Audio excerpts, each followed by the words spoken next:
नमस्कार, मैं दीपक कुमार मेरे online YouTube channel study with Deepak में आपका स्वागत करता हूं। आज के इस वीडियो के माध्यम के द्वारा हम हमारी जो +1 की हिस्ट्री की बुक है उसका चैप्टर नंबर 3 तीनों महाद्वीपों में फैला हुआ साम्राज्य, उसका ये लेक्चर नंबर 3 है। तो जैसा कि हमने लास्ट लेक्चर के अंदर डिस्कशन है वो किया था, किस तरीके से यूनान और ईरान के साम्राज्य का जो आरंभिक काल के बारे में जो स्थिति थी वो विस्तारित रूप से उसका जो वर्णन है वो बताया गया था। मुख्य रूप से अगर प्रथम सम्राट की जब बात की जाती है यूनान के अंदर, तो अगस्टन जो लगभग 27 ईस्वी के आसपास जो साम्राज्य उसने स्थापित किया था, और उस जो साम्राज्य उन्होंने स्थापित किया था उन्हें प्रिंसिपेट है वो कहा जाता था। और सेनेट जो एक प्रमुख रूप से संस्थागत राजनीतिक संस्थागत जो संस्था थी वो प्रमुख रूप से इसका जो कार्रवाई स्थापित है वो करती थी।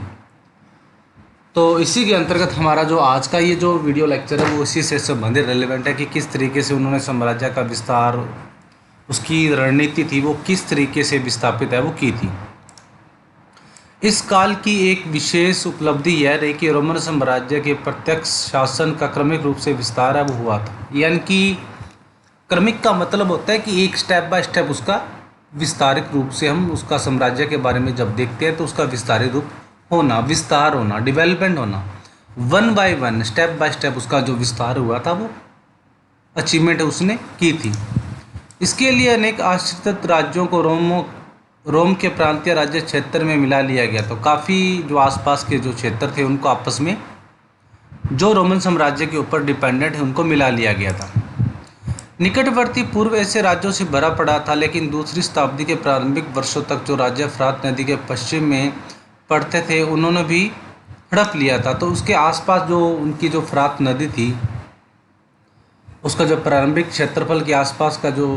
साम्राज्य माना जाता था, जो उसके आसपास का जो एरिया या क्षेत्र पड़ता था, उनके काफ़ी अधिकतर साम्राज्य या राज्य को उनके अंदर शामिल है वो कर लिया गया था। प्रासंगिक तौर पर यह उल्लेखनीय है कि ये राज्य अत्यंत समृद्ध थे। उदाहरण के लिए हेराल्ड के राज्य में प्रतिवर्ष 54 लाख दिनारियन के बराबर आमदनी होती थी। तो ये जो फ्रात नदी के आसपास का जो क्षेत्र था काफ़ी समृद्ध और शक्तिशाली और प्रमुख क्षेत्रफल जो क्षेत्र है वो माना गया था। इसके जो इनकम की बात की जाती है उसके लगभग वो 54 लाख जो दिनारियस जो उनकी करेंसी होती थी जिनको कहा जाता था, उसके आसपास के जो सोने की इक्वल के बराबर जो इनकम थी वो हो जाती थी। दिनारियस रोम का एक चांदी का सिक्का होता था जिसमें लगभग 4.5 ग्राम विशुद्ध चांदी होती थी। तो दिनारियन की जो करेंसी होती थी वो चांदी का सिक्का माना जाता था, जिसके अंदर लगभग उसको जो वैल्यू होती थी, वेटेज जो वज़न होता था वो 4.5 ग्राम के आसपास है वो होता था। वास्तव में इटली के सिवाय जिसे उन शताब्दियों में प्रांत नहीं माना जाता था, साम्राज्य के सभी क्षेत्र प्रांतों में बंटे हुए थे और उसने कर वसूला जाता था। तो आसपास के जितने भी क्षेत्र जो विस्तारित रूप से बसे हुए थे उसके आसपास वो उनको प्रांत का जो दर्जा वो नहीं दिया जाता था, और सभी जो प्रांतों के अलावा जो क्षेत्र होता था उनसे कर वसूला जाता था। दूसरी शताब्दी में जब रोम अपने चरमोत्कर्ष पर था तो रोमन साम्राज्य स्कॉटलैंड से आर्मेनिया की सीमाओं तक और सहारा से फरात और कभी कभी उससे भी आगे तक फैला हुआ था। यानी कि रोमन साम्राज्य के आसपास जब स्थिति की बात की जाती है तो ये जो पड़ोसी जो अन्य क्षेत्र या राज्य था वो रोमेनियन उसकी जो सीमा तक जो क्षेत्र था वो फैला हुआ था। यह सच है कि उन दिनों शासन व्यवस्था को चलाने के लिए कोई सहायक आज जैसी कोई सरकार नहीं थी। तो फिर यह प्रश्न उठता है कि सम्राटों के लिए इतने लंबे चौड़े और तरह तरह के इलाकों पर नियंत्रण रख पाना संभव किस तरीके से हुआ, जिनकी आबादी दूसरी शताब्दी के मध्य में लगभग 6 करोड़ तक पहुंच गई थी। इस प्रश्न का उत्तर साम्राज्य के शहरीकरण में खोजा जा सकता है। जिस तरीके से जो शासनिक प्रशासनिक व्यवस्था थी जो अपनाई गई थी, काफ़ी अधिक मात्रा में जो सरकार की पूरी तरह से व्यवस्था थी वो अपनाई नहीं गई थी। तो फिर किस तरीके से जो साम्राज्य था, इतने बड़े चौड़े जो साम्राज्य का जो इलाका था उसके ऊपर नियंत्रण और कंट्रोल रख पाना किस तरीके से संभव है वो माना जा सकता था। और जिसकी जब आबादी की बात की जाती है, उसकी पॉपुलेशन की जब बात की जाती है, लगभग 6 करोड़ के आसपास जो उसकी जो दूसरी शताब्दी के आसपास मध्य के अंदर उसकी जो पॉपुलेशन थी वो फैल गई थी। काफ़ी अधिक मात्रा में जो लोग थे वो उस जगह पर बसे हुए थे। तो इस तरीके से उसको संगठनात्मक तौर पे व्यवस्थित करना, राजनीतिक और प्रशासनिक तौर पे उसको व्यवस्था बनाए रखना काफ़ी सुदृढ़ कार्य है वो माना जा सकता है। संपूर्ण साम्राज्य में दूर दूर तक अनेक नगर स्थापित किए गए थे जिनके माध्यम में समस्त साम्राज्य पर नियंत्रण रखा जाता था। तो ये जो कंट्रोल करने का, जो उसके ऊपर नियंत्रण करने का तरीका होता था वो काफ़ी अधिक मात्रा में व्यवस्थित और सुदृढ़ माना गया था, जिसके द्वारा जो आसपास के जो नगर साम्राज्य होते थे उनके ऊपर उनको साम्राज्य स्थापित है वो किया जाता था। भूमध्य सागर के तटों पर स्थापित बड़े शहरी केंद्रों साम्राज्यवादी प्रणाली के मूल आधार थे। तो लगभग जो समुद्र के आसपास जो फैले हुए साम्राज्य होते थे वो प्रशासनिक और संगठनात्मक तौर पे जो रेवेन्यू इकट्ठा करने के लिए काफ़ी प्रमुख केंद्र है वो माने जा सकते हैं, जिसके द्वारा जो व्यापारिक स्तर है वो एक स्थान से दूसरे स्थान पर ले जाया जा सकता है, जिसमें कार्थेज, सिकंदरिया और एंटियाक जो सबसे बड़े जो नगर है वो माने गए हैं। इन्हीं शहरों के माध्यम से सरकार प्रांतीय ग्रामीण क्षेत्रों पर कर लगाने में सफल हो पाती थी, जिसने साम्राज्य का अधिकांश धन संपदा प्राप्त है वो होती थी।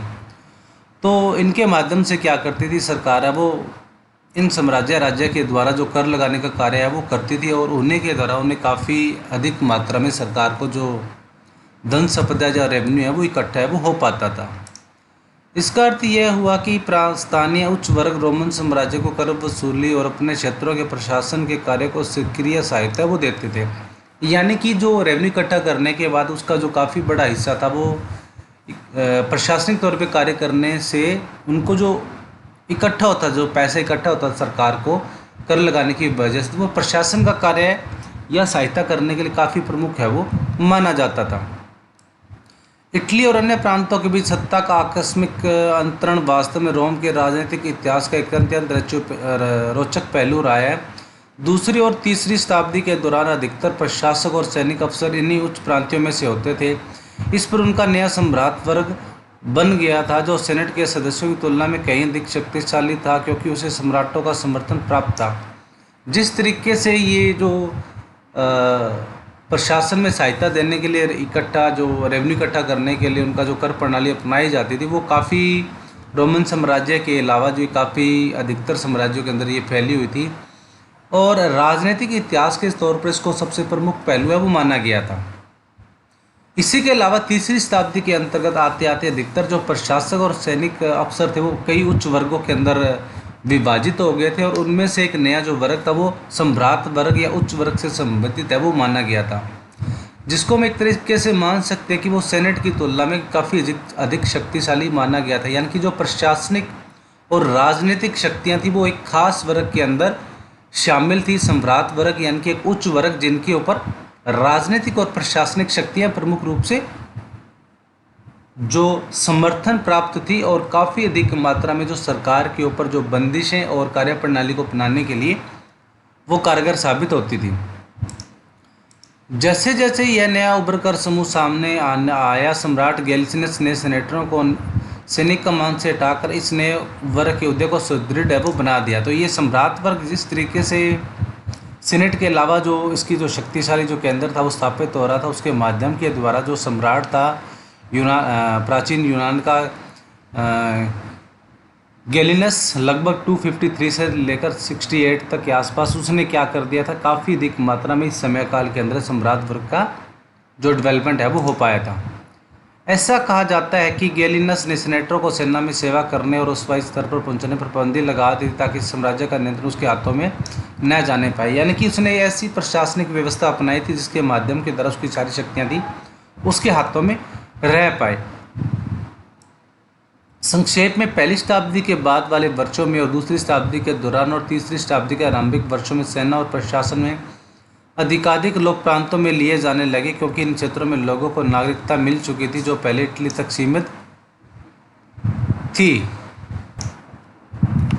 तो इस तरीके से अधिक अधिक से अधिक जो जनसंख्या लोगों के द्वारा जो प्रशासनिक और सेना व्यवस्था में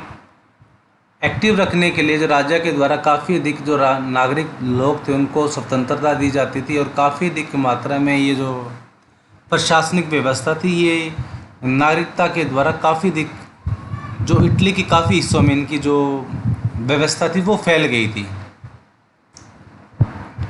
सेनेट पर कम से कम 3 शताब्दियों तक इटावली मूल के लोगों का प्रभुत्व बना रहा, लेकिन प्रांत के प्रांतों में लेके सेनेटर बहुसंख्यक हो गए थे। यानी कि ये जो प्रणाली थे वो काफ़ी इनका जो प्रभुत्व था, यानी कि प्रभुत्व का मतलब होता है बच्चों किसी कार्य प्रणाली के ऊपर एक खास वर्ग का उसके ऊपर कंट्रोल होना। तो ये जो प्रणाली थी वो लगभग 3री शताब्दी तक इटली के लोगों के ऊपर बनी हुई थी, और बाद में ये जो सेनेटर थे वो काफ़ी अधिक मात्रा में बहुसंख्यक हो गए थे। यानी कि इस प्रणाली को अपनाने के लिए काफ़ी सारे लोग इकट्ठे वो हो गए थे। इन प्रवृत्तियों से यह पता चलता है कि साम्राज्य में राजनीतिक तथा आर्थिक दृष्टि दोनों ही दृष्टिकोणों से इटली का पतन है वो हो चला था, और भूमध्य सागर के अपेक्षाकृत अधिक समृद्ध और शहरीकृत भागों जैसे स्पेन के दक्षिणी भागों, दक्षिणी और पूर्वी भागों में नए सम्राट वर्गों का उदय हो रहा था। यानी कि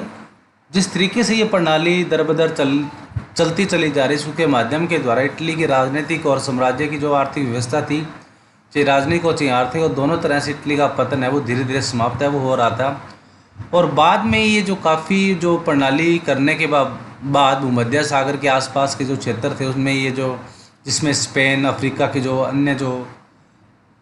जो देश या राज्य आते हैं उसके अंदर ये काफ़ी सम्राट वर्ग जो एक उच्च वर्ग का उदय है वो हो रहा था धीरे धीरे। रोम के संदर्भ में नगर एक ऐसी शहरी केंद्र था जिसके अपने दंडनायक, नगर परिषद और अपना एक सुनिश्चित राज्य क्षेत्र था, जिसमें उसके अधिकार क्षेत्र में आने वाले कई ग्राम शामिल थे। तो जिस तरीके से ये जो रोम के प्राचीन यूनान के अंदर व्यवस्था वो अपनाई गई थी, उसके अंदर एक मजिस्ट्रेट और एक नगर परिषद यानी कि सिटी काउंसिल की जो स्थापना है वो की गई थी, जिसके अंदर एक पूरा एरिया है वो डिवाइड किया गया था, जिसके माध्यम के द्वारा उसका